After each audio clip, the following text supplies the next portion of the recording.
Welcome back, or welcome if you weren't here to the first wonderful session of this conference. And it is now my pleasure to introduce the moderator of the second session of the conference, which is Case Studies in Finance, Education, and Law. And we have three wonderful experts on each of those fields. Our moderator for this second session is William Derringer. William Derringer is the Leo Marx Career Development Assistant Professor of a new Leo Marx, Assistant Professor of Science, Technology, and Society at MIT, and currently Fellow at the Davis Center for Historical Studies at Princeton. His research deals with the history of economic and political knowledge practices. His first book, Calculated Values, Finance, Politics, and the Quantitative Age, was just published by Harvard, and reconstructs how numerical calculations became an authoritative mode of public reasoning in Anglophone political culture. That's a mouthful. His new project, Discounting a History of the Modern future.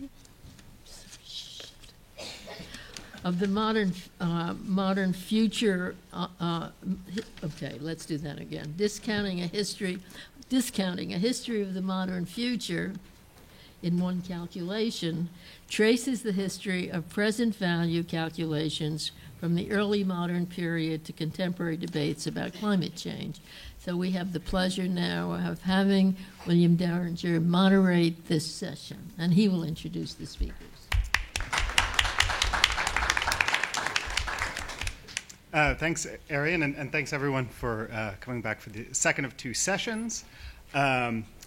I think the first session today offered a really superb kind of framing for the remainder of our discussions, situating our discussion of cons and scams in a deeper historical and cultural context. I was particularly taken by a comment early in Jeffrey's paper about how con men are fascinating to contemplate at a safe distance. But paraphrasing, you have to look up close to sort of see what's really going on, and I think that's what we're starting to do at this point in the program. So this second session looks daringly close up at cons and scams in three institutional spheres that each in different ways, I think, play a crucial role in mediating between truth and falsehood, honesty and deceit in modern culture. So finance, education, and law. And we touched on education at the very end of the last session, so there's a nice kind of segue there. One of the other really exciting things about this conference is that it brings together speakers whose expertise crosses both topical areas and different sorts of personal and professional experience. And in this session, we have representatives from journalism, public policy, and legal scholarship. So our first speaker today, it's my great honor to introduce leading investigative journalist and writer Diana Henriquez. Throughout her career as a reporter for the New York Times from 1989 to 2012, and through her 5 distinguished books, Diana has done as much as almost anyone else to illuminate and demystify our increasingly opaque yet powerful financial system. Recently, she's become known for her book, Wizard of Lies. There are copies over there. An account of arguably this century's most outlandish financial con, Bernie Madoff's Ponzi scheme. Wizard of Lies has, of course, recently been produced in cinematic form by HBO, starring Robert De Niro as Mr. Madoff and Diana Henriquez as Diana Henriquez. And that's not a con. Had to pass a screen test. Right, not a con, an honest portrayal if there ever was one. So in addition to such spectacular scandals, Diana has also directed the same piercing critical attention to some of modern finance's most staid and respected institutions like mutual fund giant Fidelity Investments, the subject of her 1995 book, Fidelity's World, and asked of them the same incisive questions about trust, accountability, and ethics.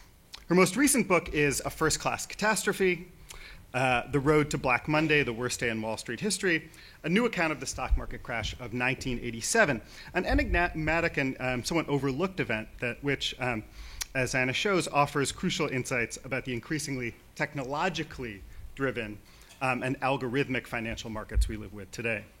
She's also a particularly apt choice for this panel because in addition to her extensive examination of Wall Street, she's also written about cons and scams in other powerful institutions, including government. Her first book, The Machinery of Greed, was a study of the abuse of public authority, and in education. So in 2001, she collaborated on a major expose for the Times about failures in the scholastic testing industry. For her wide-ranging and eye-opening journalism, she's been awarded the George Polk Award for Military Reporting, the Worth Bingham Prize for Investigative Journalism from the Nieman Foundation, and the Goldsmith Prize for Investigative Reporting from the Shorenstein Center. And so I'm pleased to introduce Diana Henriquez. I'll introduce the next two speakers. Thank you. Okay, good afternoon. I'm just delighted to be here and to be part of this already provocative conference. The controversy of the last session continued into the green room over coffee, I'm happy to say. My assignment today is to present a con artist case study from the world of finance, and there is certainly no more compelling case study than Bernie Madoff, and we should all hope that there never will be. Let's see if I can advance this slide then. Yes. Since it's been almost a decade since Madoff's arrest in December 2008, I will first review the basic facts of that historic fraud, and then I will link that story to some of the obsolete cultural stereotypes, many of which were beautifully explicated this morning, earlier this afternoon. Stereotypes that I think helped Bernie Madoff avoid detection for so long, and misperceptions that still shape how we think about Ponzi schemes and the men, usually men, who run them. Ponzi schemes, of course, have been around for a long time, at least since the 19th century. Back in the day, though, they were known as Peter to Paul schemes, based on the adage of robbing Peter to pay Paul, which is the basic essence of a Ponzi scheme. You steal money from new investors and use it to pay the promised profits to earlier investors. And there is no other source of money to pay those profits other than the new investors coming in the door. One of the first Peter to Paul schemes to gain a lot of notoriety in this country, at least in the media sense, was run by a man named William Franklin Miller. His nickname was William 520% Miller, but that doesn't run trippingly off the tongue. So he ran something called the Franklin Syndicate in 1899, and its fall was great in the media market. The New York Times covered every twist and turn with great breathlessness. Then, in 1920, this dapper fellow came on the scene, Charles Ponzi, who ran a brief but spectacular Peter to Paul scheme in Boston for about 9 months in 1920. I'm pleased to say it was exposed in part through the work of assiduous business financial journalists at publications in Boston. That name, for some reason, stuck, and the Peter to Paul scheme disappeared, and they became known as Ponzi schemes. Now, Ponzi had an interesting contribution to the idea of the Peter to Paul scheme. With Miller, he didn't bother explaining how he was making these astonishing profits of 10% a week. You trusted his discretion. It was sometimes also called the discretion game or the discretion con. But Ponzi took things a step further. He actually supplied an explanation for how he was creating all of these absurd profits. You ready? It involved doing arbitrage trades in something called international postal certificates. Nobody understood it then either, but it worked and it sounded very persuasive. The cover story, of course, lives on in the modern Ponzi schemes and in the Ponzi scheme run by Bernie Madoff, but other than that, Madoff's scheme bore little resemblance to early 20th century Peter to Paul schemes. Back in Ponzi's day and well into the latter half of the 20th century, the hallmark of these frauds was their outrageous promises. Overnight wealth, 10% a week, designed specifically to attract greedy investors who wouldn't ask too many questions. As Professor Balliason has noted earlier, that was part and parcel of the cultural image of the confidence man. A stereotype that occurs in every financial caper movie that you've ever seen, in The Big Con, in the movie that was based on it. A stereotype that I argue is woefully out of date. Who are the heroes in The Sting? Well, obviously, the guys played by Paul Newman and Robert Redford, right? Who are the victims in The Sting? Oh, unsavory gangsters. In other movies, whether it's Ocean's 11 or Trading Places, who are the victims? You know, in unsympathetic bankers, corrupt casino owners. This previously cited quote from David Marr's classic, The Big Con, so richly examined by Jeff O'Brien earlier, says all you need to know about how culture has looked at these con men. The confidence man is really not a thief at all. He does no actual stealing. Confidence men are not crooks in the ordinary sense of the word. Well, Bernie Madoff was a crook in every sense of the word. Ordinary, extraordinary. And his crime, when it was finally exposed, revealed that most of what we thought we knew about Ponzi schemes over the decades was simply wrong, obsolete and wrong. The Madoff scam claimed victims from Palm Beach to the Persian Gulf, from Canada to Brazil, from a teacher's pension plan in South Korea to a Catholic girls' school in St. Croix. His fraud erased $65 billion in wealth that his investors believed they had on the eve of his arrest. And it took almost $18 billion from one set of investors and handed it to other sets of investors. His victims, despite what you may have heard, ranged from retired school teachers and corrections workers and carpenters' unions to hedge fund managers and Hollywood legends. At least 3 investors committed suicide directly because of their Madoff losses. One of those suicides included Madoff's son, Mark, whose loss included his entire reason for being. What makes this crime all the more mysterious is that the fact that Bernie Madoff was a legitimately successful Wall Street entrepreneur. He and his high school sweetheart, Ruth, had built an elegant life together long before he started to steal. His trading firm was a respected family business where he worked with his brother Peter, there on the right, and his 2 sons, Mark and Andrew. They handled complex orders from every major mutual fund complex and Wall Street firm on the street.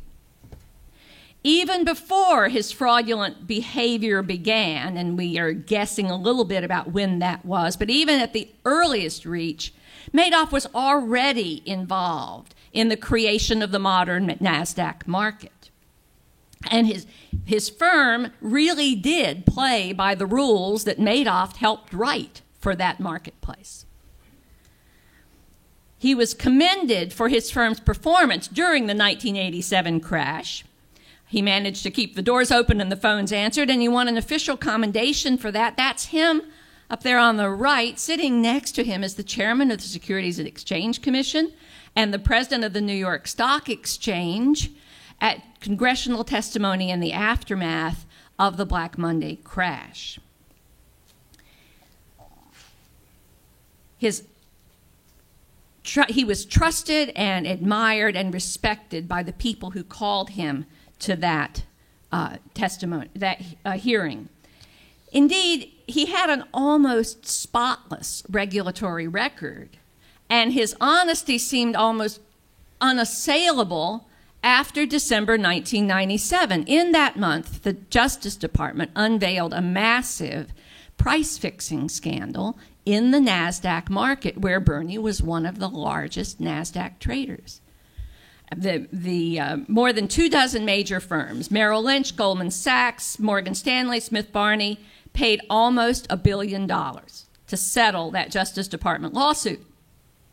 Conspicuous by his absence from the list of defendants, Bernie Madoff, who was apparently not only one of the largest NASDAQ traders, but the only honest NASDAQ trader on the street in the 1990s. So if you're a regulator in Washington and you're looking at the aftermath of this lawsuit, who are you going to trust? Smith Barney or Bernie Madoff?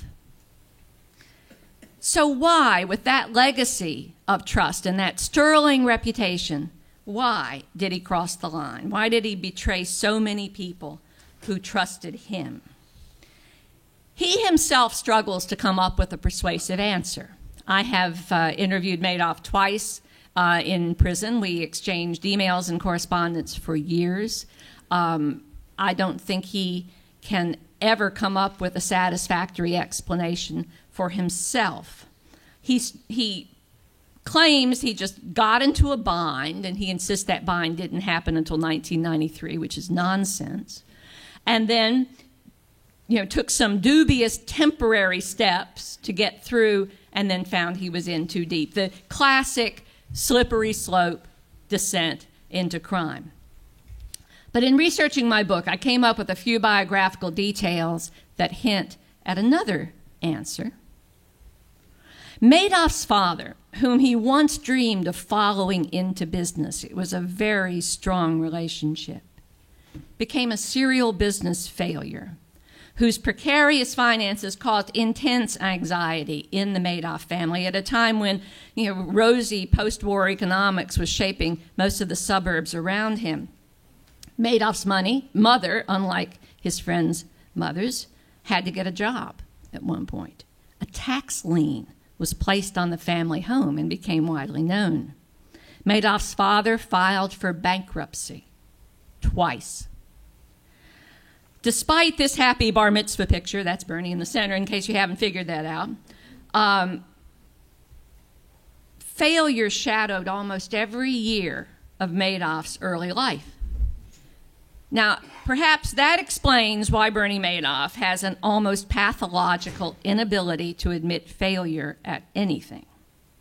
On my first interview with him in prison, looking for that telling scene that authors love, when was the moment, I said, when you finally knew that your Ponzi scheme was failing? Oh, it didn't fail, he said. Well, we're behind bars, Bernie. No, he said, it didn't fail. There were still plenty of people, rattled off some bold-faced names, who wanted to invest with him right up to the end, even though the markets were a little rocky in late 2008. No, he said he could have kept it going if he wanted to. He just got tired of the constant tap dance of raising new money and decided to quit. See the difference? Always in control of what happened. I found another clue to Madoff's temperament that he wasn't so quick to offer to me. In an incident that happened way back in 1962, not long after this very handsome picture was taken, that is the young Bernie Madoff, just at the time he was setting up his one-man over-the-counter stock trading business on Wall Street. Madoff's 2-year-old firm was already making big money trading over-the-counter stocks. Now, over-the-counter stocks, for those of you not right up to date on your financial history, were a wild west in the 1960s. Anybody with a pulse could make good money in OTC stocks, and Bernie had more than a pulse. And he was making money hand over fist. He started to invest money for some family and friends of family and family of friends. He had about 36 small conservative investors, and he was investing their money. Then in May 1962, the stock market hit an air pocket. Now, we don't even remember it today. It doesn't even show up on a blip on the fever charts, but at the time, That was the worst week in the stock market since 1929. And in the first hours of that nosedive, all of Bernie's stocks were burnt and crashed. I mean, they were gone. He'd lost all his investors' money. So what did he do? Did he go to them and say, you know, Stan, I'm sorry, I lost all your money? He did not. He borrowed enough money to buy all of those stocks back out of their accounts at par. And he never told them what he'd done. So they think they made it through the worst week since 1929 without losing a penny. And they trusted him all the more. Then and always, Bernie Madoff found it much easier to live with himself as a secret liar than to live with himself as a public failure. Madoff used a remarkable array of camouflage to conceal his crime. He had software that made it look like his key lieutenant was doing trades with European banks, when in fact he was just trading keystrokes with someone hidden in a closet down the hall. He kept old letterhead stationery and an old Selectric typewriter, remember those, so that he could create convincing backdated documents to fool regulators and auditors. But nothing quite compares with the trick he pulled on an auditor doing due diligence for a foreign investor. Soon after arriving, the accountant asked for, as he appropriately should, to see the trade ledger for his client's account for a random date from the previous year. Good practice. Just want to see what trades were done on this date, pulled out of the air. He was assured it would be provided shortly, and he went on to other chores, examining other things. Meanwhile, 2 floors below in Ponzi Central, Madoff's gang was at the computers frantically creating a fake trade ledger for that date. They got it done. They printed it out. Remember those laser printers with the accordion paper? Huge stack of accordion paper. They printed it out. It's all ready, but wait, it's literally hot off the presses. Remember how warm those printers would get? Well, they couldn't possibly hand this over to the accountant up 2 floors above, so they chilled it in the office refrigerator until it was cool enough to pass muster. But wait, this is supposed to be a year-old, well-thumbed trade ledger. It's clean, it's pristine, it doesn't have any dog-eared pages.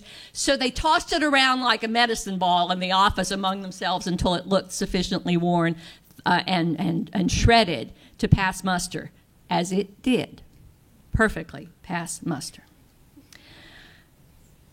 Even if the auditor had raised some questions, though, I suspect Bernie could have been able to erase those doubts and earn that CPA's trust with just a few well-chosen sentences, because Madoff had a gift for seduction unlike any I have seen in any Ponzi schemer in history or in real life. The stereotypic Ponzi personality, as you heard in the panel earlier today, is the charismatic bon vivant, telling jokes and buying drinks and eager to persuade you that he's the smartest guy in the room, right? But Madoff was quiet-spoken, low-key, reserved. His magic trick was he made you feel like the most important person in the room. I saw this in action, and I don't think I would have believed its power if I hadn't experienced it personally. My first interview with him in the prison in Butner, North Carolina. I'm frantic. You know, I have 2 days of questions to squeeze into the 2 hours that the warden agreed to let me see Madoff. All through our conversation, though, he just deftly complimented my knowledge of market history. He followed my career, of course. Little, deft gestures of approval that made it clear that Bernie Madoff at least thought I was the most intelligent, professional, trustworthy reporter he'd ever met. And I got to tell you, it felt great. And I already knew he was a liar and a fraud. So I can imagine how potent that charm was when people thought he was the genius, right? Regulators and his wealthy entrepreneurial investors would have been instantly suspicious of that pushy, stereotypic Ponzi personality. They still believed all the old stereotypes from the big con. but they were utterly disarmed by Madoff's low-key manner. He just didn't seem like a typical Ponzi schemer. And they were right. He wasn't. Like many of us, these investors and regulators thought they knew exactly what a Ponzi schemer looked like. A glib, fast-talking, strong-arming hustler pushing you to invest immediately in his outlandish schemes. And that wasn't remotely what Bernie Madoff was like, or I suspect what the next Bernie Madoff will be like. And that's the big lesson we should have learned from the Madoff scandal. Most of what we think we know about Ponzi schemers is wrong, out of date, and old-fashioned. One core belief is that you can always spot a Ponzi scheme by its absurd promises of overnight wealth. Big red flag, right? That's where we get those old adages that you can't cheat an honest man, or more durably, if it sounds too good to be true, probably is, right? But that wasn't true about the Madoff Ponzi scheme.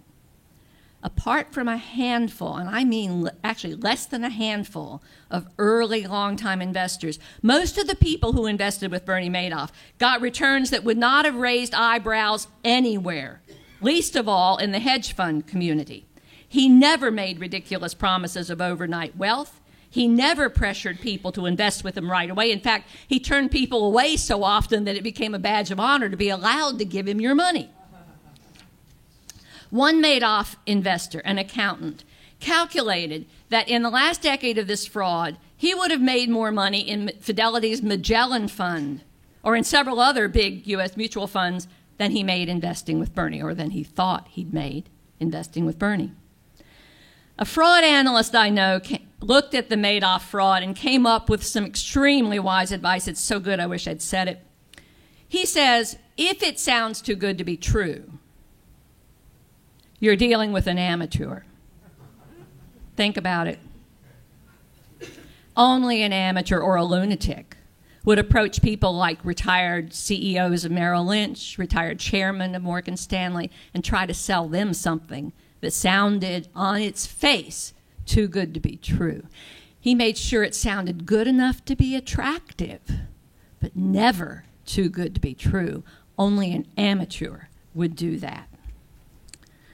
And Madoff may have been early, but he wasn't alone in reimagining the modern Ponzi scheme. Sir Alan Stanford, a Ponzi schemer arrested a few months after Madoff, pulled in his victims by offering CDs from regulated Caribbean banks that paid just a few points more than domestic banks did. He still attracted enough money to make his $6 billion Ponzi scheme the second largest in history after Madoff's. Other smaller schemes have used the same low-profit, safe come-on. Now, that strategy was greatly assisted by the fact that the S&P 500 stock index swung from a loss of 36.5% to a 32% gain during the period that these frauds were in operation. Now, what sounds too good to be true, right? That 32% gain. The inconvenient truth is that dozens, if not hundreds, of 21st century Ponzi schemes have offered rates of return that, while attractive, were still perfectly plausible compared with other options available to wealthy investors. That's not all we get wrong about these cons and scamsters. Regulators always thought that Ponzi schemes burned out fast, simply because the fresh money had to keep flowing in and eventually you'd run out.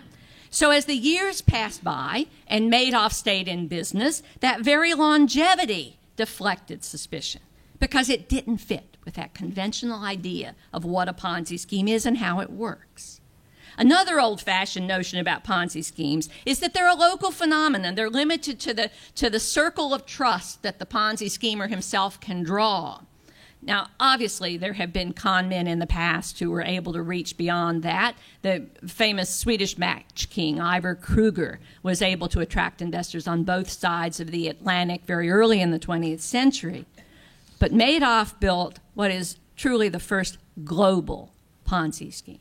It reached from from Palm Beach to Abu Dhabi to Beijing to the Caribbean to Argentina, to places that Ponzi schemers had never worked. And he did that by piggybacking on the credibility of other financial institutions around the world. And that, too, deterred suspicion because regulators assumed that these institutions were doing their own due diligence into Madoff, right? But they weren't. They trusted Bernie just as blindly as the regulators did.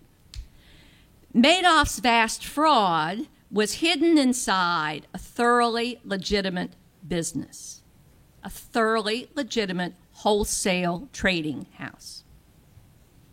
But most people still wrongly think of a Ponzi scheme as a freestanding fraud created out of whole cloth like the chapters in the Big Con. However, I think an increasing number of recent Ponzi schemes follow Madoff's template. One of the best examples of this new form of Ponzi scheme wrapped in a legitimate business is this man, Tom Petters, whom the media called the Minneapolis Madoff. He was actually arrested a few months before Madoff, but the financial crisis was so extreme at that point that no financial journalist in the country had time to worry about a Ponzi scheme breaking in Minneapolis. He ran a $4 billion Ponzi scheme as CEO of a prominent company that also owned a successful airline, a corporate security firm, and the famous Polaroid brand. These legitimate businesses were the perfect smokescreen for his Ponzi scheme. Finally, people think Ponzi schemes are finely orchestrated frauds like those intricate capers you see in the movies. Surely such complex frauds cannot be all that common, right? But the truth is that a Ponzi scheme is one of the simplest frauds on earth. It consists solely of a trusted liar with a bank account. People who trust you and a banker willing to give you a bank account, that is all you need to run a Ponzi scheme. Only two tools. Oh, you can dress it up with dialogue and props and costumes. All of that is up to your creative imagination. But if you've got a banker and people trust you, you've got a Ponzi scheme. No wonder there are so many of them. One legal website, ponzitracker.com, which I heartily recommend, has tracked Ponzi schemes going back to 2002. And they calculate that on average, 65 new Ponzi schemes surface every year. Do the math. That's one every 5 days. Now, I can't tell you what kind of fake investments the next 65 Ponzi schemes will involve, although I'm betting, as our previous panel did, that they will involve Bitcoin. But I do know this about the people running those Ponzi schemes. Right now, as I'm standing here, every single one of them is a trusted, respected, admired figure in their community. And I know that because the only people who can lure you into a Ponzi scheme are trusted, respected, admired figures in the community. People just like Bernie Madoff, not people like W.C. Fields. That ability to inspire trust is as necessary to a Ponzi schemer as a beautiful voice is to an opera singer. If you don't have it, you just need to go into another line of crime. And someone who can inspire trust, like Bernie Madoff, can defeat all the due diligence and compliance procedures in the world. Because once he wins people's trust, Madoff didn't even really have to break the rules. People broke them for him. Due diligence teams came and went without doing the rigorous checks that they were supposed to do because it's Bernie. They trusted him so much. So I think that's why the Madoff case remains so fascinating and why I think it's so instructive. It captures the fundamental challenge of the trusted criminal. We set up all kinds of systems to deter hackers, for example. But the trusted criminal doesn't have to hack into our computer system. We give him the password. We're at a historical moment when a lot of lies are being told on the public scene. My idol and former HBO screenmate Robert De Niro has condemned some of those exposed political liars as con men. But with all due respect, that is an insult to con men. Telling lies is easy. Psychologists tell us a 4-year-old can construct a fairly plausible lie, and you and I can do much better, obviously, but though I'm sure we try not to. Telling lies is easy, but telling lies without getting caught, without ever giving yourself away, without ever raising even a faint wisp of suspicion, that is very, very difficult. But that is what Bernie Madoff could do and can still do to this day. That's what all con men can do, right up till their dying breath. And no matter what Hollywood tells you, there's nothing clever or amusing about that. Thank you for your attention. I look forward to your questions. If we don't get to your questions, you can post them to me via my website. Thanks. Our second speaker today will be Robert Shireman, currently Senior Fellow at the Century Foundation and formerly Deputy Undersecretary for Education during the Obama administration and Senior Policy Advisor to the National Economic Council in the Clinton White House. With degrees in economics, education, and public administration, Bob has become one of the nation's most inventive and influential voices on higher education policy, particularly related to issues of affordability, quality assurance, and consumer protection. He's been instrumental in guiding the creation and expansion of the nation's income-based student loan repayment system from its first implementation in 1992 through its continued reform under President Obama. Bob has also played a leading role in organizing the federal response to predatory for-profit career training programs and in working to streamline federal student loan procedures and eliminate expensive middlemen. In addition, he's been involved in major reform projects related to higher education in the state of California, including efforts related to community college funding and diversity in private colleges. Beginning this year, Bob and his colleagues at the Century Foundation will be beginning a major project to address the challenges of college affordability in the nation's largest state. I'm very pleased to introduce Bob Shireman. This has been fascinating. I'm really pleased to be able to participate in this conference. I knew that I would be hearing about some interesting angles on what I have been seeing, but it's even more than I ever imagined. So 2 weeks ago, a settlement was reached in a lawsuit, or a set of lawsuits. Settlement was finalized by a judge involving the President of the United States. The President himself paid $25 million over the something called Trump University. You all, I'm sure, have heard about it. The President and his lawyers did not admit any wrongdoing, but the lawsuits alleged various frauds and misdeeds by the folks at Trump University. I've worked in the zone of college, higher education generally, and predatory for-profit colleges in particular. So I decided to prepare for this conference to dive into the court documents to get a better sense of what was this Trump University all about? Was it a con from the start, or was this more of a situation like a decent business idea that kind of got out of control, went down the slippery slope? Just to give you a sense of how all this happened, this is a headline from 2004. The concept of online education with the emerging internet was booming, and business people were looking for ways that they could take advantage of this thing, whatever it is, called online education. A guy named Michael Sexton had this idea of doing healthcare training online, but his idea changed when he saw a new program called The Apprentice, which also hit the airwaves in 2004, and of course was the biggest show in the history of the universe, if you ask the president. And but it was quite big. The biggest season, the most people who watched The Apprentice was in that first season. 20 million people watched The Apprentice. It was big. And Michael Sexton had this idea: what if there was a Trump University that offered people business education classes online? Online education seems like it would be really cheap to deliver, and we could offer these online courses. Now, mind you, he didn't know anything about online education, but it seemed like a cool idea.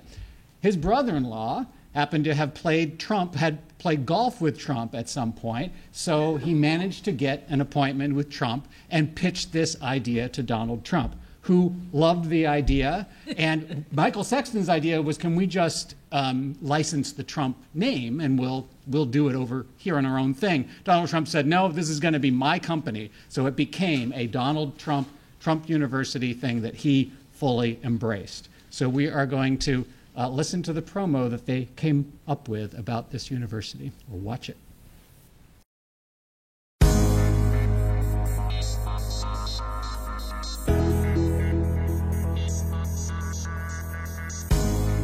At Trump University, we teach success. That's what it's all about, success. It's going to happen to you. Donald Trump is without question the world's most famous businessman. As a real estate developer, he has reshaped the New York skyline with some of that great city's most prestigious and elegant buildings. Now, Donald Trump brings his years of experience to the world of business education with the launch of Trump University. If you're going to achieve anything, you have to take action. And action is what Trump University is all about. But action is just a small part of Trump University. Trump University is about knowledge, about a lot of different things. Above all, it's about how to become successful. We're going to have professors and adjunct professors that are absolutely terrific people, terrific brains, successful. We are going to have the best of the best. And honestly, if you don't learn from them, if you don't learn from me, if you don't learn from the people that we're going to be putting forward, and these are all people that are hand-picked by me, then you're just not going to make it in terms of the world of success. I think the biggest step towards success is going to be sign up at Trump University. We're going to teach you about business. We're going to teach you better than the business schools are going to teach you. And I went to the best business school. We're going to teach you better. It's going to be a shorter process. It's not going to involve years and years of your life. It's going to be less expensive, and I think it's going to be a better education. And it's going to be what you need to know. So we're going to teach you business. We're going to teach you life. We're going to teach you salesmanship. We're going to teach you what you need to know. And we're going to also make sure that no matter what you do, as I said before, you're going to love it. Because if you don't love it, it's never, ever going to work. Woohoo! Sign up now. So they put together a curriculum, idea of various classes that they would be offering on and I think this is where this whole question of like, when does something become a scam or a con gets complicated, perhaps more in education than in other things, but it'll be interesting to discuss that. But there wasn't anything about what they were teaching that was like fake knowledge. I mean, it was real facts. You know, it was, yes, if you buy low and sell high, you'll make money. Do that. I mean, that's basically what every class was, just, you know, days of buy low, sell high, you'll make money, and this course will pay for itself. I mean, those things are kind of true. It's not like a snake oil or anything, it might have been fine if they made some online videos, charged people $250, and if 1 million of those 20 million viewers paid $250 for some videos about business education, probably would have been no big deal. It would have been a shrug. But what happened was, as I said, Michael Sexton didn't really know anything about online education, and Trump wanted, like, where's the money coming in for this corporation? And so they switched their approach to a more traditional kind of timeshare, like investment kind of approach where they would get people to come to a session at a hotel in a town for a 90-minute free preview, and then get them to pay a couple $1,000s for a 3-day session, and basically upsell them to the point where if you want the full gold package of Trumpisms and success, then it's $35,000. And so the drive to sort of deliver on Trump University morphed in that sense. So I'm going to back up here, get a little bit of a history of education scandals in the country for some background, and then talk about the pieces of the con job, how they go about doing this, and with some comparisons to some of what we have seen in the past. So the oldest, and I'm sure there were education scandals before 1910, but this guy named Abraham Flexner, the Carnegie Corporation paid him and his team to look at every medical school in Canada and the United States, and they basically found whole lot of inadequate medical education, a lot of people lured into so-called medical schools, being told they were going to be trained, we're going to make a lot of money, wasn't really working. About a third of medical schools in the country closed after this report came out.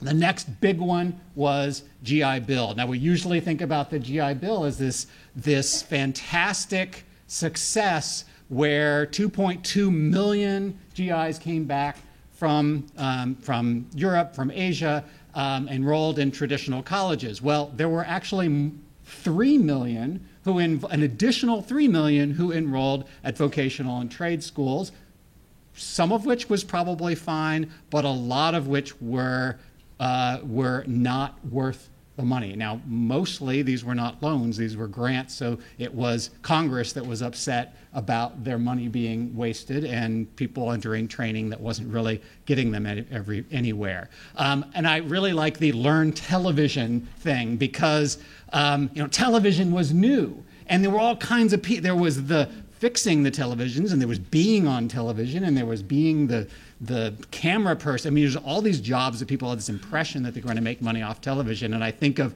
this is sort of the computer coding boot camps of post-World War II, was learn television. That's your key to riches in the future. So there were multiple investigations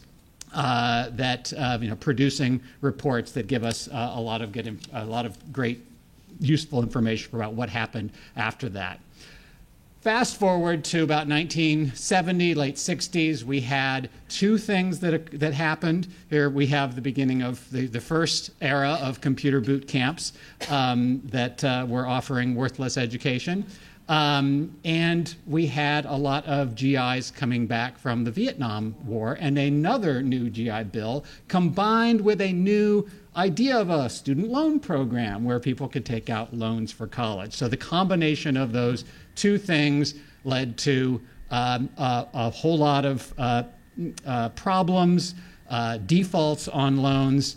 The Washington Post did a series of problems. As you can see the headlines here, There was also an extensive series by the Boston Globe Spotlight team in Boston. And so you had all of these problems that emerged in part with that student loan program. Then again, in the late 80s, we had massive defaults, and Secretary of Education Bill Bennett sees all these defaults.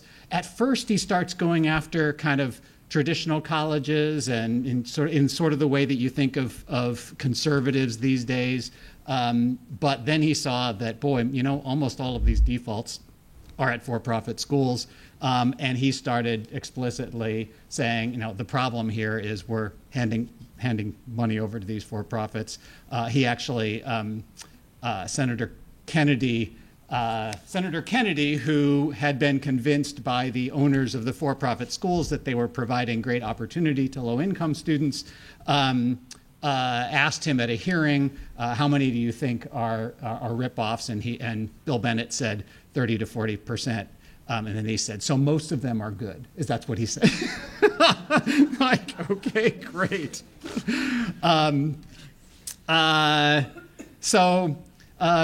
More reports. There were some scandals in the 1990s.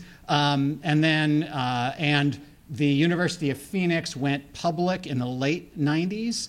I think University of Phoenix, as a for-profit college, was a pretty decent college in the 90s. It went public, got much more excited about growth and the stock price, and got really out of control in the 2000s. Got into trouble during the Bush administration. The Bush administration took it easy on them, and then basically got in trouble for the same violations in around 2008, 9, 10. Of course, the recession contributed to both dramatically increased enrollment at for-profit colleges, because you had all these people who were insecure about their jobs, or maybe lost their jobs, and they were looking for an opportunity, and also meant that people who had thought had enrolled before, thought they were going to get a job, jobs were not as available as much. And again, a new GI Bill from Afghanistan and Iraq. A huge report from the Senate committee that worked on Senator Harkin, who was overseeing this particular problem, was looking into the whole problem there. So I'm going to talk about some of the similarities that I found between the Trump University approach and what we see from some of these different periods of scandals. And the first one is validation by a trusted person or entity. And of course, in the case of Donald Trump, you heard it in the promo, Donald Trump is without question the world's most famous businessman. So Donald Trump, a lot of people really trust Donald Trump, as strange as it may seem. This was a slide from the slideshow that Trump University put out there, all of his books, an American icon. And this is Tarla McAf. She was an aerobics instructor in Southern California. She enrolled in Trump University and spent, she says, about $60,000 on the various Trump University products and sessions and apprenticeships. And she is one who sued, and I will tell a little bit more about that. But she was looking for some way to better secure her financial future, and she trusted at that time that Donald Trump would offer that. It has been common throughout history to use the names of major businesses, this came up a few minutes ago, to connect to training or university. So Bell and Howell, remember television? Mm-hmm. Bell and Howell made little movie cameras. And so you saw Bell and Howell was this cool company. Bell and Howell had schools. And so the Bell and Howell company, like that was a major company. I'm sure that their training is good. They had a lot of, they ended up with a lot of issues, a lot of problems with their training.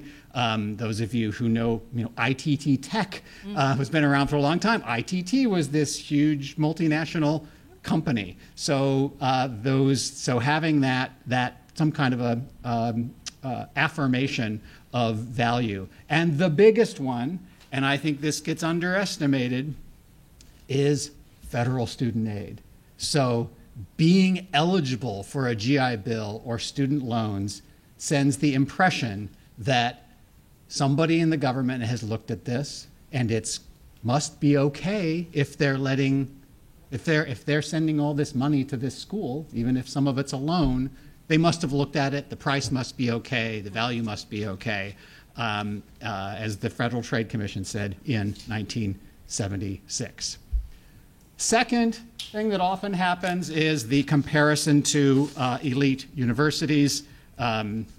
You heard Trump say, I went to the best business school, and this is going to be better than the best business school. We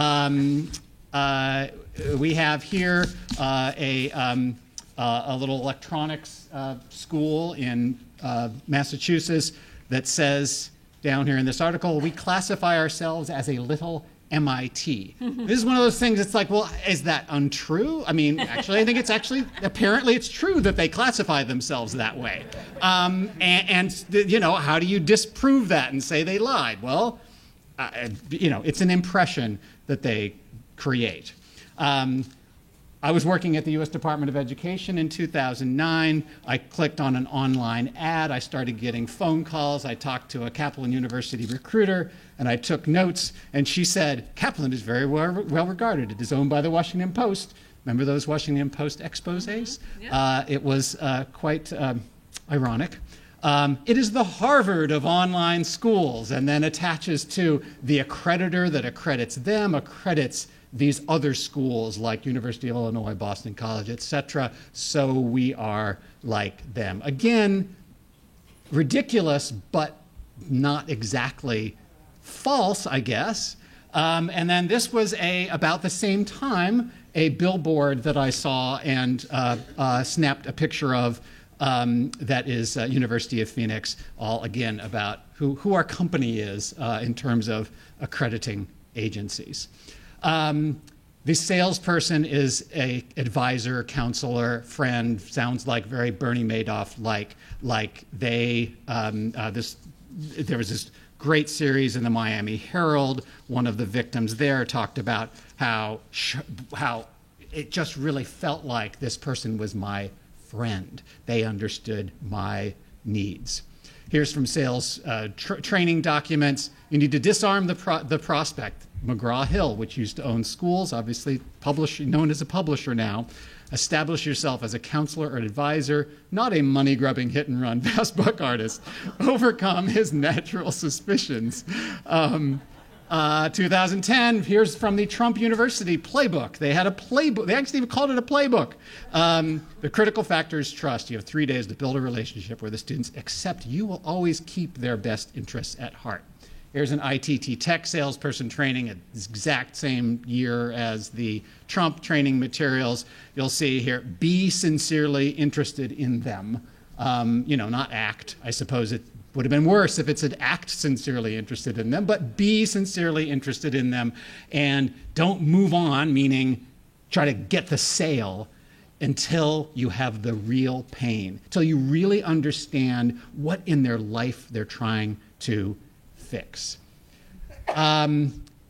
Fourth key here is this, meaning whatever program you're selling, the school you're selling, this is the route to success. This is actually the ad that I clicked on in 2009. They were all over the place about how to make money. GAO did I'm not going to play this as a clip, but GAO did undercover investigation of various schools, found widespread misleading kinds of practices. And again, this is one of those, in Florida where this was, 90% of medical assistants make under $39,000 a year. Maybe this person did know someone making a lot more than that, so maybe it wasn't a lie, but it gives that impression, meant to send the impression that this will get you there. It's a great recent book by Tressie Cottom, who she was a for-profit college recruiter. She explains how she sort of got into this, not realizing what was going on, worked at 2 different schools. Then she sort of looked back on what had happened and what she had done, and went on to and got her dissertation and wrote her dissertation about her experience, and then she then went around to schools as a potential student. She said other people probably could not have gotten away with this. She's an African-American woman, and she thinks she was able to be a convincing potential students at these schools. She said one of the things that she was alarmed happened on 11 occasions at 9 different schools was they would point to a board that had jobs listed on it, and they would say, you think this career board might help you keep an eye out for a better job? And of course they would say yes. I mean, you can't, and she comments on the book at how they sort of set people up to say yes in answer to things. That kind of that situation.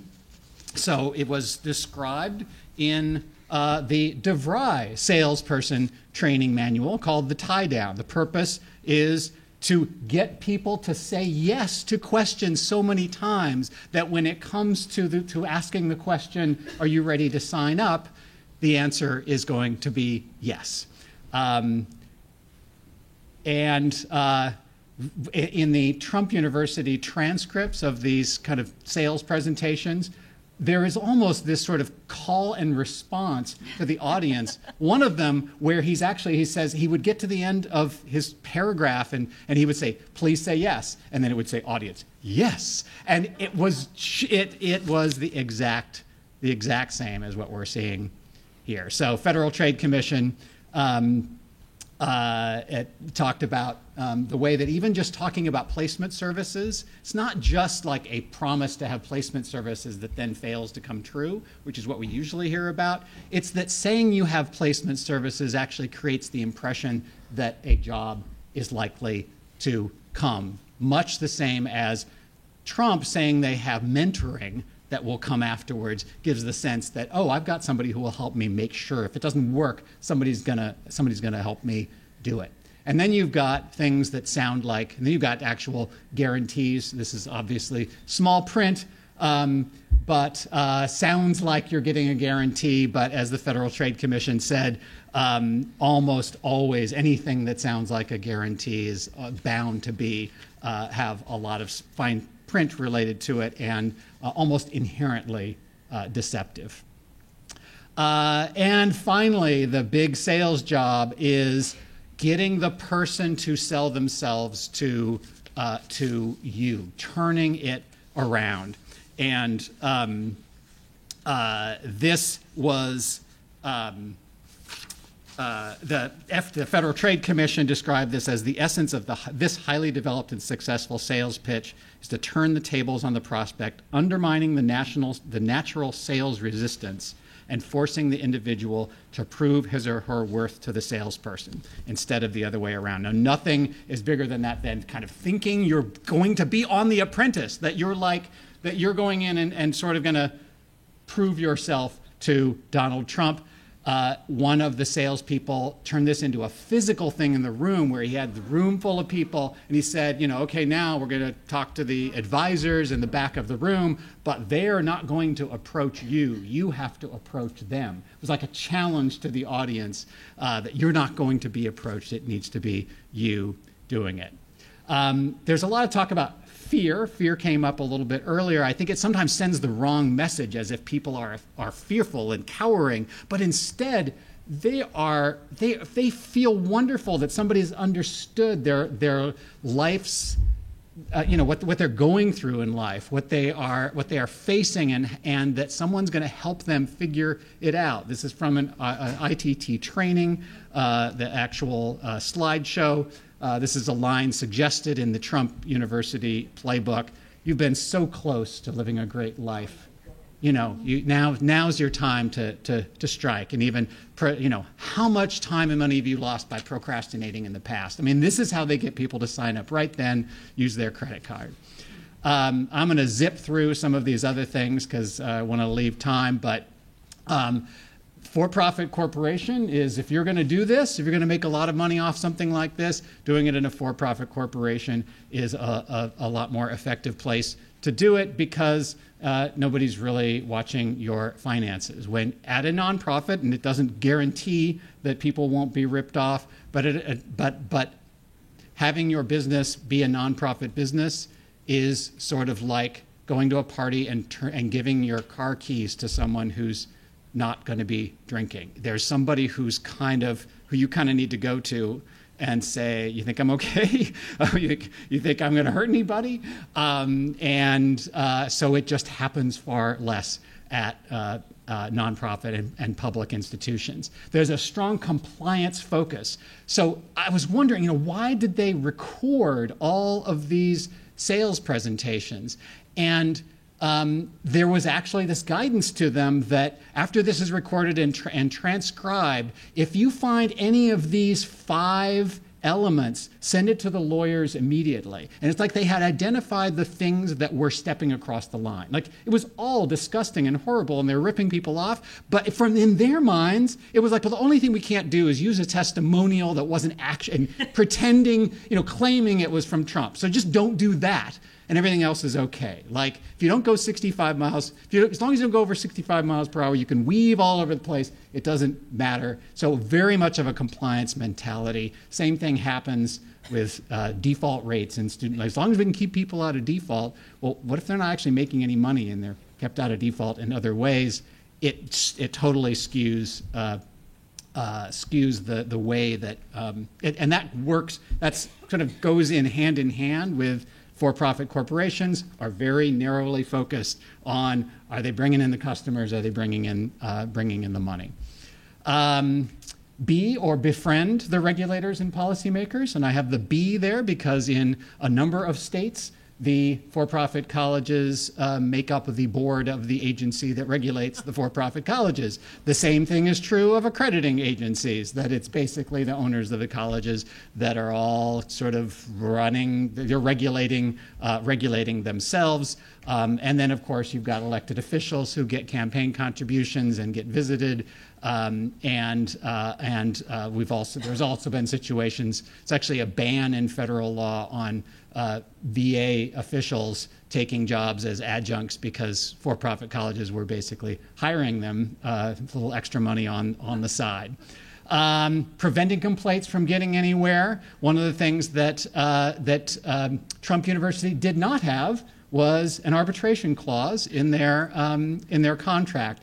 For most for-profit colleges that are getting federal aid, use an arbitration clause. Basically means that if somebody wants to file a complaint, it's totally behind the scenes, totally quiet. They never get anything from that. New York recently signed on to an agreement where they would send complaints first to schools, which puts schools, if the state, for online schools, which puts the school totally in the driver's seat in terms of whether those complaints ever see the light of day. And then there's push back hard. This is where they fight like crazy. This is where you call out the judge as a Mexican or whatever, like somebody did when they were in court about Trump University. So a lot of defamation lawsuits, things like that. And then finally, it's the students. And this is where that you have multiple ways that the type of students who enroll on the offense. So you've got these colleges that say these are needy students that we're enrolling, or why, in the case of Trump University, why shouldn't anyone in America be able to make money off of real estate? Are you an elitist? Are you saying that they shouldn't be able to do that? So it's about opportunity. It's about making, popularizing that method of being a success. And then there's the defense part of the students who enroll, which is, well, what do you expect? They're unemployed, they're unsatisfied, they're unskilled, etc. These are the kinds of this is the noble thing we took on, and of course they're going to be low rates of success, or even further, they're going to try to make money by suing me and lying about what I said to them about this course. So using the students against them. Trump University was definitely exploitative. I'm learning in this conference, the way to think about the words con and scam. So interested in learning more. Definitely did cross some bright line legal standards out there. They were not as careful as they needed to be. But I will end with this slide, which is Purdue Global, which is Purdue University, research university in Indiana. Just 1 week before the Trump University settlement was finalized earlier this month, Purdue Global came together with Kaplan Higher Education to jointly run Purdue Global, an online college. So Kaplan University is now Purdue Global. Thank you very much. Thanks, Bob. And last but not least, very excited to introduce our final speaker for the panel, Barak Orbach, who's professor of law and director of the Business Law Program at the James E. Rogers College of Law, the University of Arizona, an elected member of the American Law Institute and fellow of the American Bar Foundation. Barak is a leading authority on antitrust, corporate governance, intellectual property, and regulation. He's the author of a prominent casebook on regulation and of over 30 publications across a wide range of legal topics. Barak is particularly impressive for his ability to enliven highly technical areas of law with captivating historical and human stories, a skill which is evidenced by the fact that his research is very frequently featured in national media. So his research on movie ticket pricing has been featured in The Atlantic. His research on Robert Bork's influence on modern antitrust law has been featured in the pages of The Washington Post and Mother Jones, and a fascinating article of his on the history of censorship policies related to cinematic depictions of so-called black supremacy, focusing on a famous 1910 boxing match between black heavyweight champion Jack Johnson and great white hope Jim Jeffries, was cited last year in Sports Illustrated in an article previewing another fight of the century between Floyd Mayweather and Conor McGregor. The early 20th century boxer Jack Johnson, as an aside, has recently returned to the headlines thanks to Sylvester Stallone and a presidential tweet. So perhaps we will be hearing more from Barak on that story. And recently, Barak is also the author of a study on scamming the misunderstood confidence man. So please join me in welcoming Barak Orbach. Thank you. And first, it makes me feel like a con man hearing all these things that I'm not aware about them. It is a wonderful conference. I'm so grateful for the invitation. The way I got into the topic is former colleagues of mine who passed away. Her last paper was about the confidence man, and when she passed away, her family asked me to finish the paper, and this is how we got into the topic, and she was a very good friend, so she mentioned that. This project is co-authored with Lindsay Wang, who is a former student of mine and presently a promising and bright young lawyer. And our topic is the regulation of cons and scams, or more specifically, why it is difficult to regulate cons and scams or to ban them. And I think that much of what I say is going to capture things that have been said before, just to try to put them in a legal framework. And just by way of introduction, three references to things that have been said before. The first panel referred to confidence games as an American phenomenon, or as if something that is peculiar in the United States. I know that you cannot notice that I have an accent, but confidence games exist in every country and in every place, and at least from the legal perspective, there is something unique to the American culture is actually the rule of law. That in the United States, confidence men may escape liability for some time, but they will meet liability. So actually, I think that's the most interesting and the most valuable thing. There is a lot of admiration of confidence men, but they will be liable at the end of the day. In other countries, this is not the case. So, and also, but also in other countries, we have seen very prominent confidence men becoming head of the countries. In my own country, Israel, Benjamin Netanyahu had a gig as a spokesperson of a crappy furniture company. So when the first time he ran for office, the media said that the closest thing to a salesperson is that a salesperson and a confidence man are close relatives. So this is very common. I think that the Italians also have their own experiences with that. So again, I think that we should appreciate the rule of law. So one thing that why cons and scams are very challenging for legal thinking is that first, these are voluntary exchanges, and second, that they escape any legal definition. So these are things that make it very difficult to analyze and are quite foreign for legal thinking. Lawyers like distinctions. So just to talk about each of these points, generally speaking, the facilitation of voluntary exchanges is one of the key features of any legal system. We try to enhance exchanges, voluntary exchanges. And having said that, many voluntary exchanges are prohibited by law or regulated. So a simple example would be sales of body organs, human trafficking, and bribery, most of these have some kind of voluntary exchanges, but we generally don't allow them. Cons and scams are generally, by and large, are voluntary exchanges, and this is kind of the intellectual fascination with them, because people, the mark falls into the trap. It's voluntary, so this is why it is actually quite difficult. Now, with voluntary exchanges, because we encourage it so much, whenever we want to impose restrictions on voluntary exchanges, it becomes controversial and questionable, and that's, again, one aspect of cons and scams. The other aspect of legal definitions, cons and scams are extremely creative, and as we have seen, there are many people, people who study cons and scams can come up with several characteristics, but the truth is that they are very, very creative, and it's very difficult to capture all the characteristics. And again, in law, in order to regulate something, you have to distinguish between permissible and impermissible, and how could you define what is impermissible if it escapes every definition? So I would like to talk here about 6 points. What are cons and scams from the legal perspective?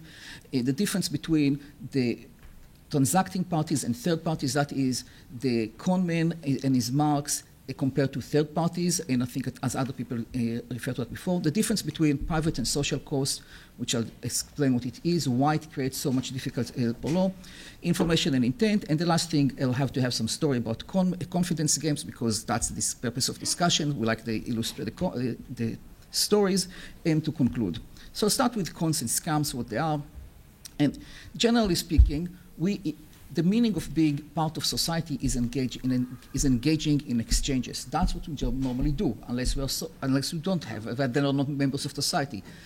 So we have the exchange. We have these kind of exchanges. When we get into an exchange, we understand that there will be costs and benefits. Our hope is that it will not, the total effect, the sum of the costs and benefits will be positive, or at least will not be negative. So that's why what we do in society.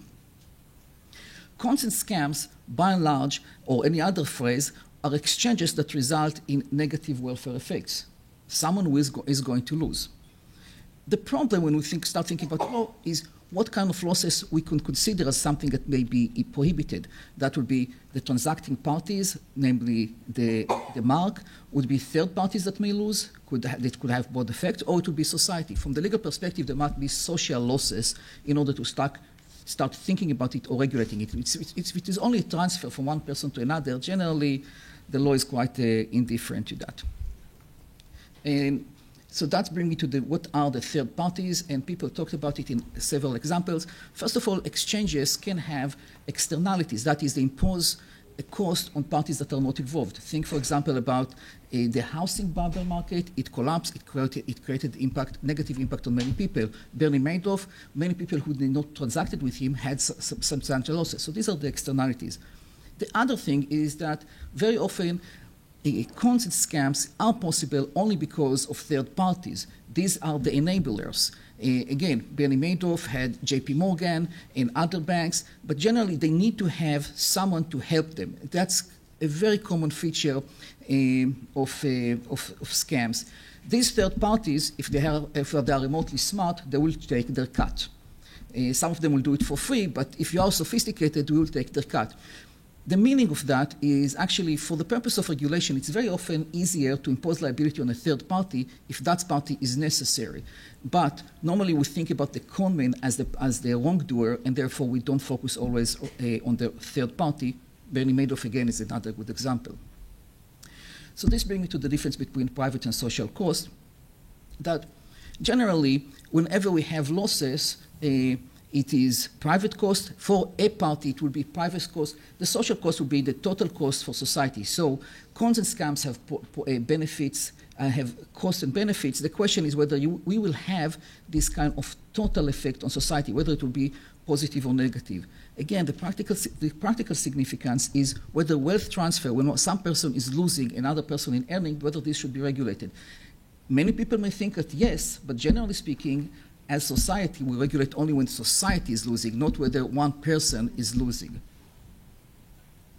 This brings me to information, that one of the key aspects of scams, as we have heard, is that the information, there is something misleading in the information or something persuasive, but con men who are on the spectrum generally know that they should not lie, should not have any misrepresentation, should not get caught in some kind of transmission of information for which they may be liable for lying. Lying can be unlawful. So there is some kind of a persuasion technique that creates a scam.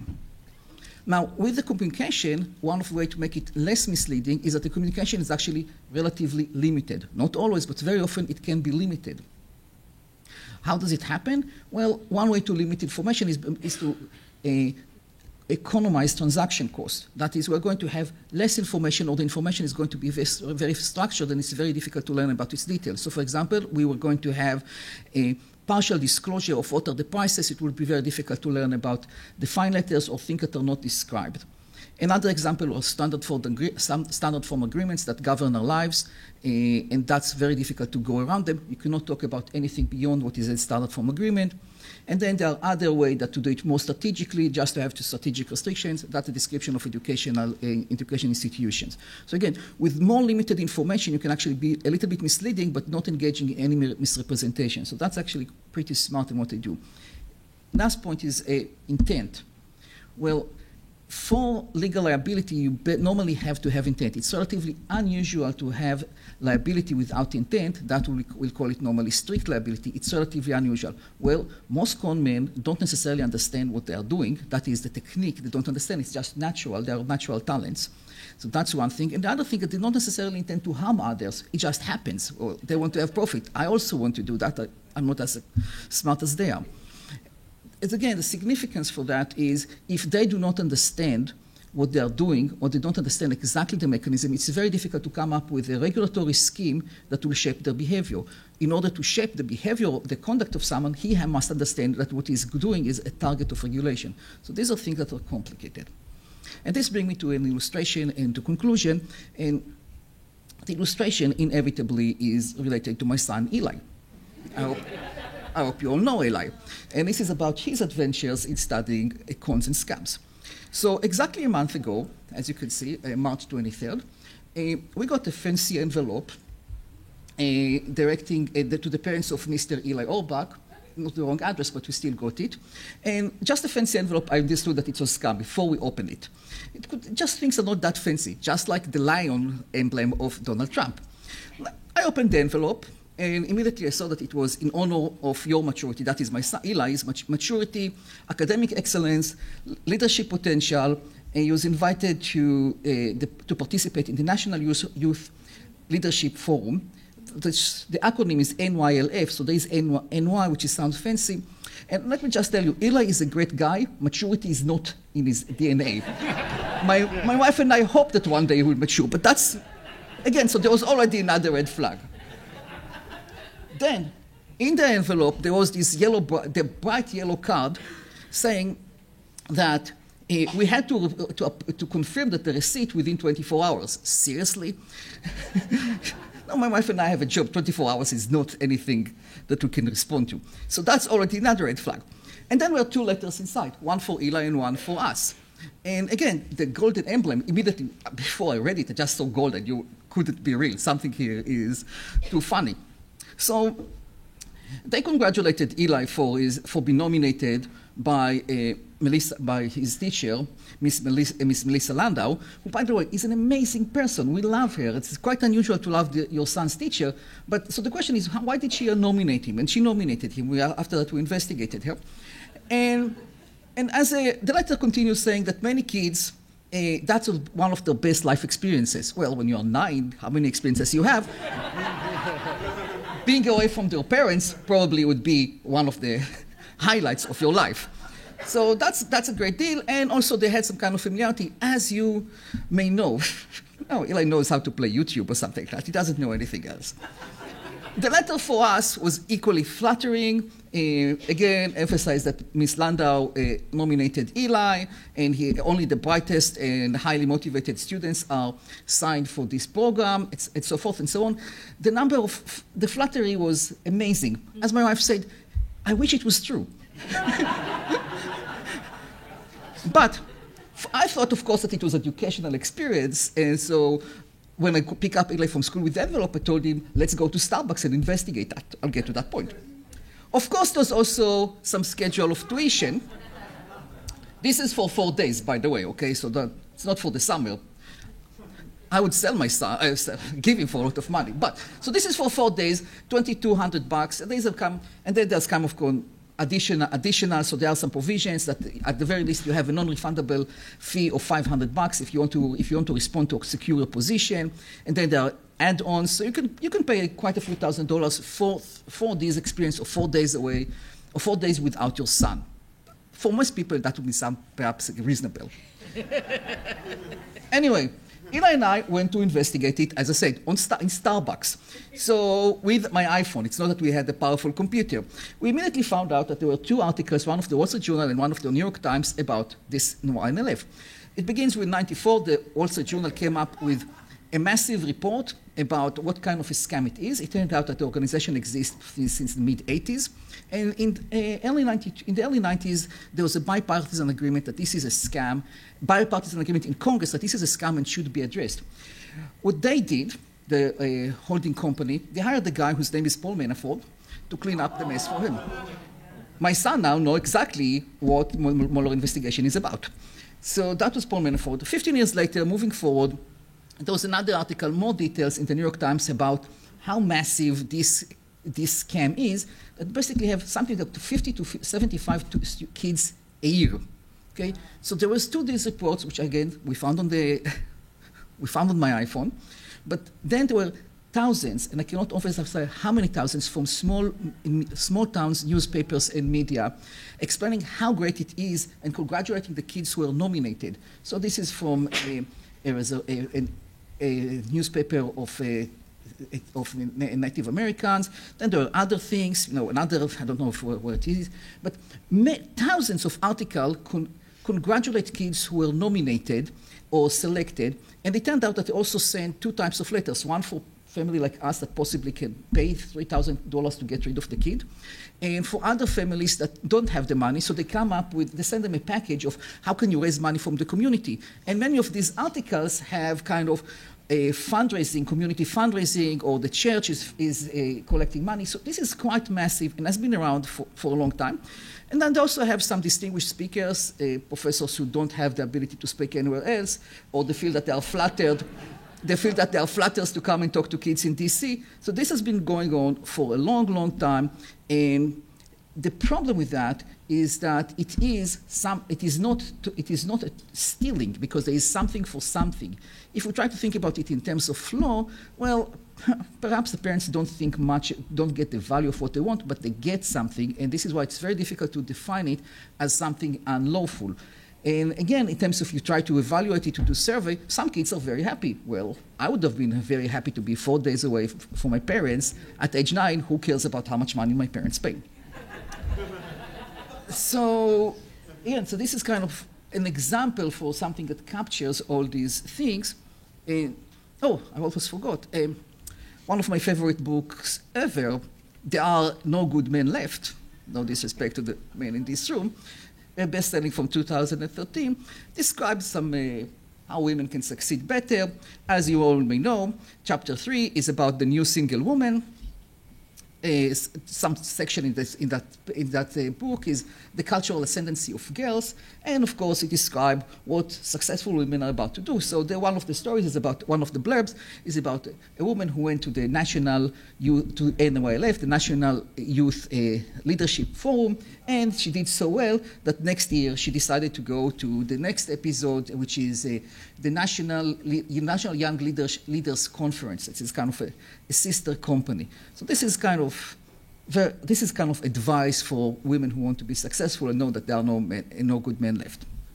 So in terms of the ingredients, we have here a totally voluntary exchange. They have persuasion through structured communication with some time pressure, and there are enablers. Unfortunately, the enablers would be teachers like Miss Landau, who we went to ask her, why did you recommend that? And she said, it looks so fancy. So this is how normally they recruit kids, through their teachers. And I can say only good things about Miss Landau. I cannot criticize her in any way. But she does not have the time to investigate any letter she has. So just to make some reference to 45, but people referred to him before. So generally speaking, as a conman, he's not particularly impressive. He's very blunt and expressive. You don't need to be a genius to understand the con there.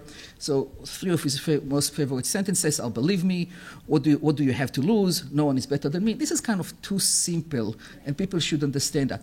The unique thing, I think, that more important, also people understand that, is that he has the enablers. And if there is something that can be done about conmen, is to capture the enablers, whether that would be the financial institutions that channel money, whether it would be child pornography, or whether it would be something else.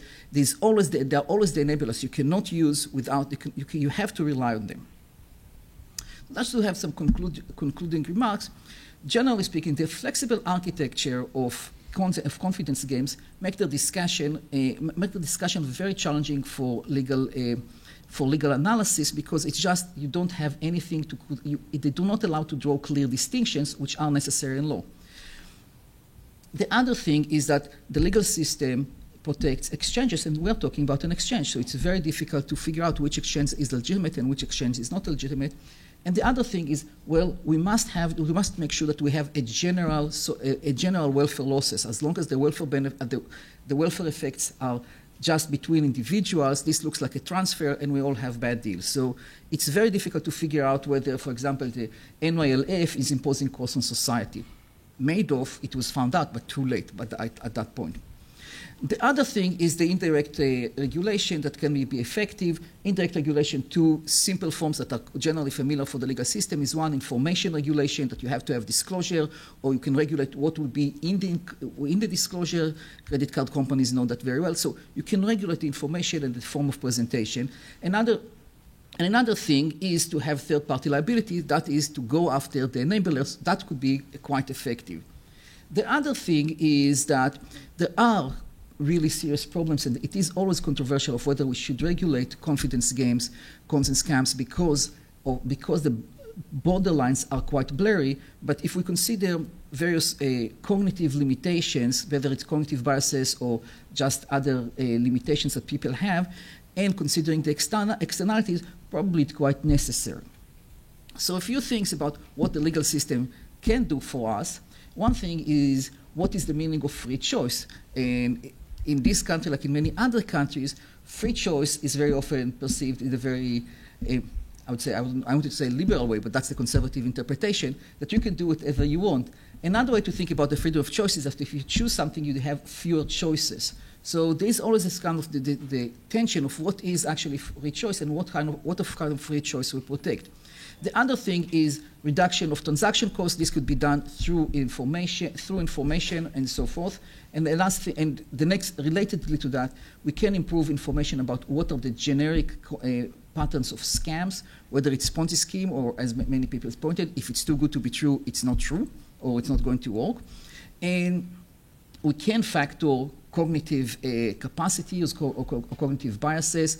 This was done during the Obama administration more than before. It's not done anymore, and it can be improved. And the last thing is that we also have things that are relatively foreign to that, and lawmakers always like to interfere in our preferences and values, and normally to impose on us their values, and that normally doesn't work that well. So just to summarize it, the key things that law can do for us is definition of what free choice is about, to improve information, and to address what kind of cognitive biases tend to fail us when we are persuaded by scams. And that's it for me. Thank you. So thanks to our 3 speakers for 3 fantastic cases. I just have a couple of thoughts to begin, and then we'll take questions from the audience. There are microphones circulating around, so if you're interested in asking a question, start raising your hand, and we will seek you out. So I was really struck by the many parallels here. 2 that really jumped out to me. On the one hand, the role of the enablers. Right?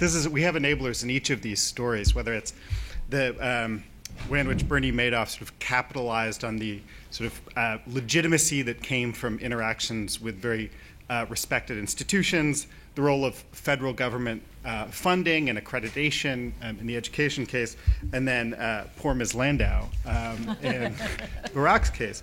Another big commonality, all of these in some sense were papers that were concerned with the challenge of when does a con become a con, right? The question of crossing the line. And we see that that's both a sort of an interesting historical or sort of developmental question. You know, there in both Diana and Bob's paper, there was a question of something that may have started legitimate becoming illegitimate, and when exactly does that happen? It's also a sort of conceptual and legal question, as Barak pointed out. I did have one kind of question. I did see, you know, in addition to the parallels, a certain tension here, and I'll offer this as the first question. And it's been something I've been thinking about as we've been repeating this line about you can't con an honest man. And it's about the question of how do we think about the victims of cons. So in the Diana's case, and one of the things that's striking about financial cons generally, and particularly about the Bernie Madoff case, is that the victims are people who seem to have every advantage in life, right? And that they are wealthy, they are well educated, they are well informed, and that presents a sort of impression of scams that they can happen to everyone, that they're sort of, you know, entirely kind of democratic in their sort of threat. But in Bob's paper, I was thinking much more of the degree to which cons and scams disproportionately hurt those who are most vulnerable, right, for reasons of socioeconomic status, gender, race in particular. And I was very struck by that tension, right, that there's a certain way of looking at scams that suggest, cons and scams that suggest, you know, they can happen to anyone.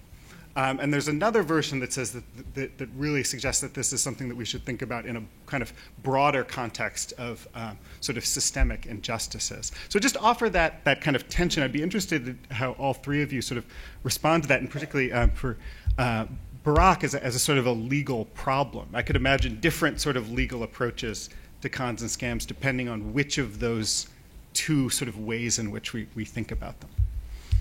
So thank you. So one thing is that we all use, any person who is looking on con and scams are falling to the trap of using cliches. You can't con an honest man, that's one of them. I think that what happened is, and probably the best legal work on cons and scam is Swindling and Selling of Arthur Leff, a book that was published in 1976. And one of the things that he did there, one of his key propositions was that everyone wants something for nothing. That was Yellow Kid. But everyone knows that you don't have something for nothing. So for a good scone, you have to give something for something. Otherwise, it will not work well. So this is where the proposition of lying, of can't con an honest man, goes away. The other thing is in terms of who are the likely participants. Well, again, we cannot have a precise definition. They come from in all forms and all shapes. One of the sides where cons can work well is that people are really desperate. It's not the only one, but that's why low social income groups are vulnerable. But that's not to say that very wealthy, very sophisticated players cannot be conned as well. Everyone is vulnerable. Yeah, I was somewhat drawn earlier to the statement from somebody in the back about a con is when the people feel like they were conned. But it turns out that a lot in education, what happens is that people blame themselves. I mean, that's sort of the nature of education. They think, you know, oh, I didn't really do very well in high school. I signed up for this program. They were very nice and encouraging, and it didn't work out. They don't realize that this is a systematic attempt to recruit people like them who either drop out, take out a bunch of loans, drop out, or finish and aren't able to get a job. They still blame themselves, and so this question of kind of where it crosses the line. There's also the elephant in the room of here we are at the New School, which charges a very high tuition, like a lot of nonprofit colleges, and I'm sure that people raise questions about the value for that money. I think most people who enroll feel like they know what they're getting into, and so I guess I wouldn't call it a con or a scam, but it's a lot of money, and it makes lawmaking around this issue complicated. Just a factual correction. While it is true that there were a substantial number of wealthy or affluent victims of the Madoff scam, it is also true that 1 out of 5 of the Madoff accounts involved accounts where the investors had given Madoff less than $1 million. So 20% of these accounts were modest investors. These are people whose retirement savings was less than $1 million. So he was an equal opportunity con man, and it wasn't just focused on people who had every advantage. It was to me, what was distinguished about it from the stereotypes that we associate with frauds that are rooted right in the adage you cited of you can't con an honest man, is the notion that greed is what impels people into these scams.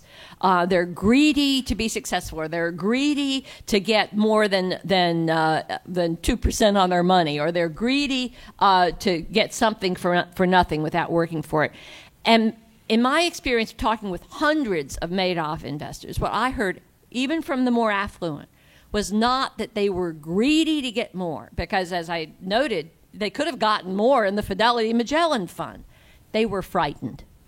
The markets today are so complex. They are so technologically driven. They are so riddled with derivatives and algorithms and ETFs and index funds that even competent professional people feel that they're overwhelmed, and they're looking for safety. They're looking for that calm voice from the cockpit that says everything's going to be fine. I'm going to take care of your money. And so the fear factor, I think, is much more driven. I would almost rephrase it to say, it's not true that you can't con an honest man, but it is true that you can't con a brave man, because if you're frightened of what you of the markets and handling your own finances, you are very vulnerable to these kinds of frauds. It's a fascinating parallel there with the these training manuals that Bob talked about finding the pain, right? That's an exact intersection. So questions for the audience. We'll start in the back. Just wait for a mic. And keep your hands up so we can get another mic to the next question. Yes, I so agree with you on the line drawing problem as far as what is and what isn't a con. And I had a question, and maybe you could help me draw the line in the higher ed context, and you alluded somewhat to it. Obviously, a Trump University type operation is an easy hit. It's an obvious con. But let me tell you, I think it was in the last couple of years, there was a pretty well-known university in the New York metropolitan area. The professors actually went on strike. And what they were asking for was to be paid pretty much the equivalent of what a Harvard University professor would be paid. And this was by no means kind of a Harvard quality institution. And when I looked at the graduation rates of this institution, it turned out that 75% of the students who enroll in this college, probably most of them because of their socioeconomic status, taking out student loans which are not dischargeable in bankruptcy, never graduate. They never graduate. So they sign on for these student loans, and then 75% of them will never, ever graduate, but they'll be stuck with the debt. And then I started looking at other four-year institutions, some very well known. They're not Trump University, believe me. And it's a very, very common phenomena. And it leads me to ask the question whether what is or what isn't a con goes to how respectable the perpetrator is in society. You know, if you have perpetrators who are kind of considered to be respectable, that is not a con. But if they're not respectable in some definition of it, then it is a con. And would you comment on that?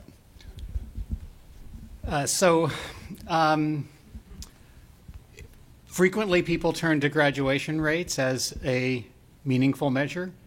It's not even close to a meaningful measure, but we have no real measures. But think about it, a diploma mill has a 100% graduation rate. They just hand you a diploma. You pay for it, you hand you a diploma. It's as if you're buying a product. The reality is that education, the way that education is supposed to work is that educators set up challenges that they think you can achieve, but they also are challenging you. And they know not everybody will get through. The for-profit colleges love to point to community colleges and say, well, our graduation rate is, no worse than the community college. Well, the community college is an open enrollment, low-cost institution that's inviting people to come in and give it a try. And having, MOOCs are similar, these massive online open courses.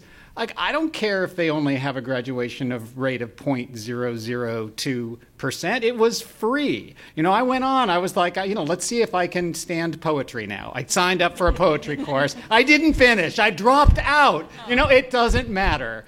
And these are the nuances that things like accreditation are supposed to take care of. Like, is this school making good judgment calls about who they're letting in and how much they're charging and how much financial aid they are providing? Or are they taking advantage of people? And those are very difficult judgments to expect from an accrediting agency. In fact, when the government is relying on that accrediting agency as a route to financial aid, those kind of vague judgment calls don't stand up in court. The accrediting agency needs to point something, quote, objective. But it's there, but what numbers do you use to say, I just kind of felt like the owners of that school were sleazy?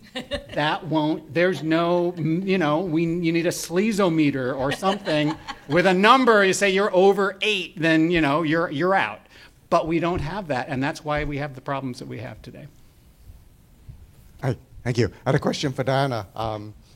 About, we heard that there's a new Ponzi scheme every 5 days and that there are all these Bitcoin scams coming along. Has anything changed since the Madoff days that is going to make it less likely, apart from the fact that Robert De Niro's made a movie? No. With you? Well, I hope that the protective value of that information will help. And one of the key messages of the movie is, when the con man comes, he's not going to look like a monster. He's not going to look like that cover picture of Bernie Madoff looking like the Joker on New York Magazine. He's going to look like Robert De Niro. He's going to look, attractive and charming. As to whether or not anything has changed, I'm a bit disappointed in the regulatory response to the Madoff revelations. As Bob was saying with respect to education, I know exactly how to kill Ponzi schemes. I've got a one-sentence, 2-word recipe for eliminating Ponzi schemes in American society. Global paranoia. Because Ponzi schemes are impossible in an environment where nobody trusts anybody else. Modern commerce is also impossible in an environment where nobody trusts anybody else. So trust is a two-edged sword. It's necessary for economic life, healthy human relationships, my 50-year marriage, necessary. We can't get rid of it. But it leaves us vulnerable to people willing to use trust to destroy our financial lives. So, the easiest solution to Ponzi schemes is worse than, the cure is worse than the disease. So what could you do? Well, at the risk of eyes glazing over here, I'm going to get a little bit down into the weeds here. You could have a law that requires a third-party custodian for money managers. Now, what does that mean? That means if you're doing business with a money manager, and you're giving him your money, and he's spending it to buy bonds and stocks and ETFs and whatever else, he can't hold those in his control. He must place them with a third-party institution, a trust company, a custody bank, that will hold them for you. I got news for you. It's damn near impossible to run a Ponzi scheme if you must use a third-party custodian. And there was a proposal backed by a wonderful securities law professor at Columbia named Dr. John Coffey, proposal testimony in Congress, where he said he reverse-engineered Ponzi schemes going back a decade from 2008, 2009. 93% of them would have been impossible if there had been a third-party custodian. Now, there are rare cases where you can create a phony third-party custodian. Those were the rare examples.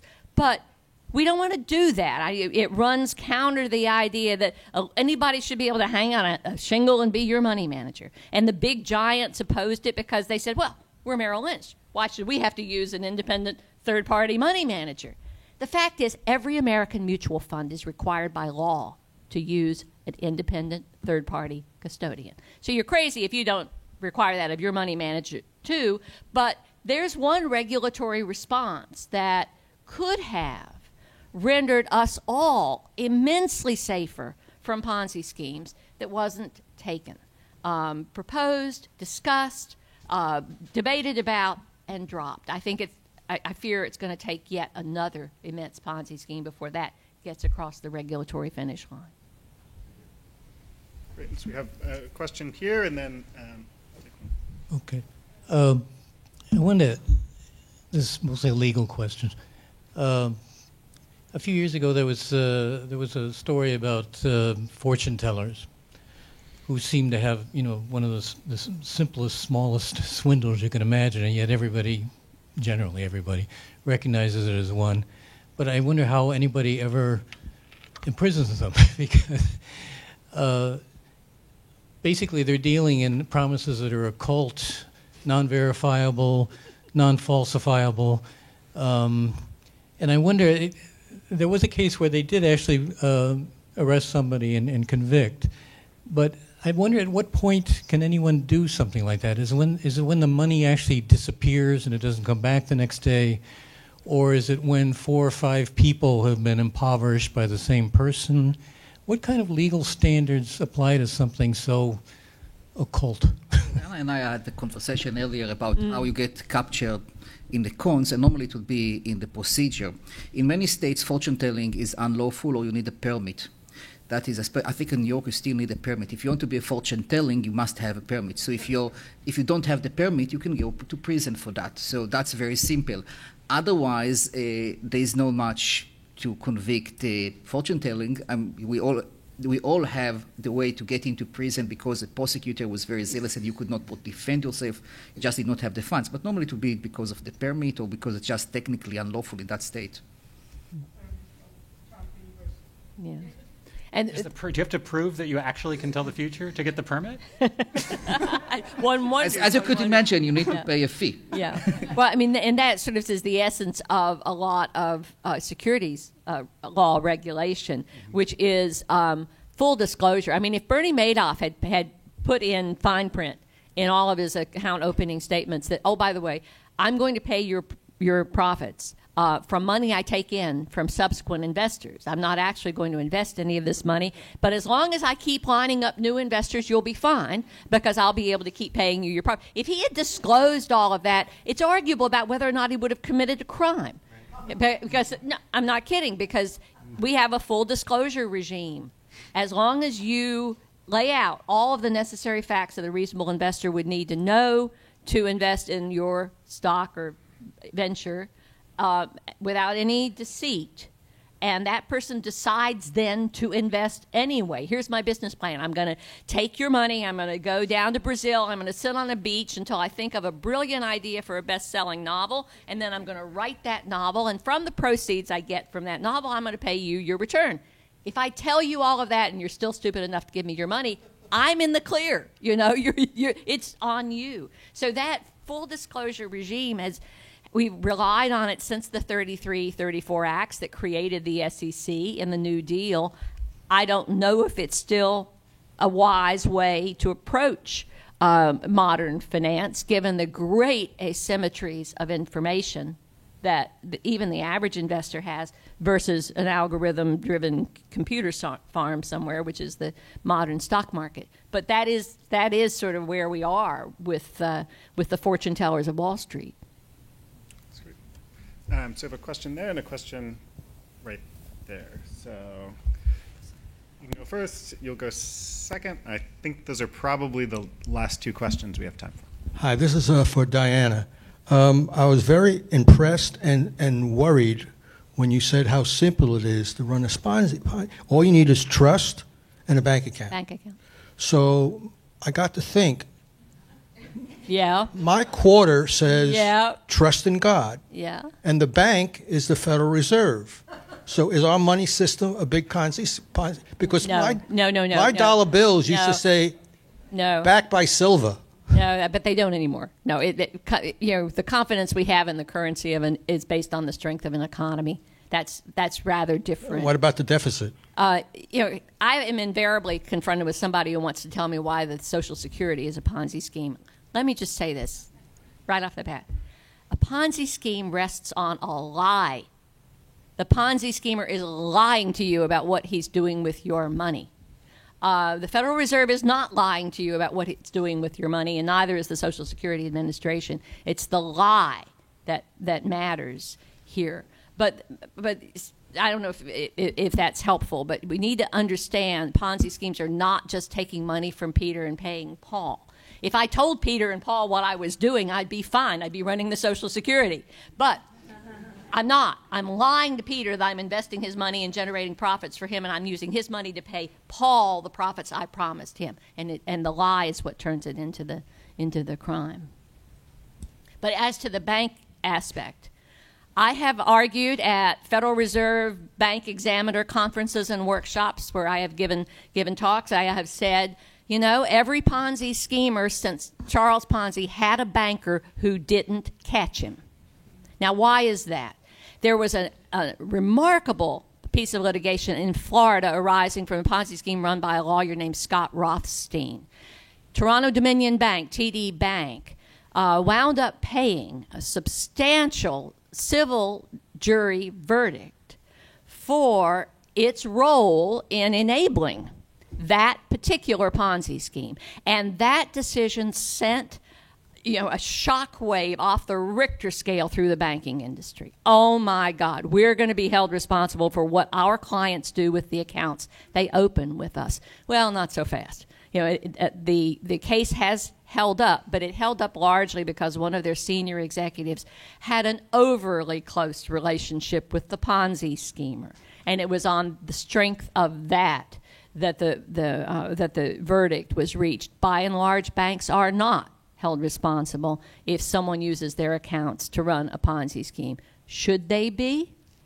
That's a very good question as to whether or not they should be. I guarantee you that if they were, they would be a heck of a lot more careful about monitoring suspicious activity in their accounts. J.P. Morgan Chase was one of Bernie Madoff's enablers, lovely way to put it.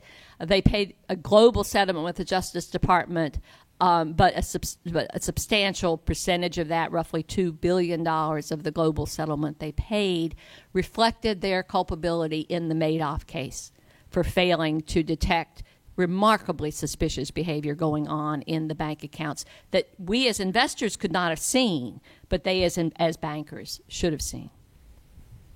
Yeah, systemic loopholes. I claim every loophole that exists is a scam where someone's getting away and getting around something. Those who set them up are the enablers. So that's part of what I think the system allows. And then, the stock market, they allow everything to. Occam, just buy another company, looted, buy another one because there's no check on his ability to be stopped. Finally, somebody blew the whistle. So it's really serious stuff. It is. All right. On that note, let me join me in thanking our three panelists.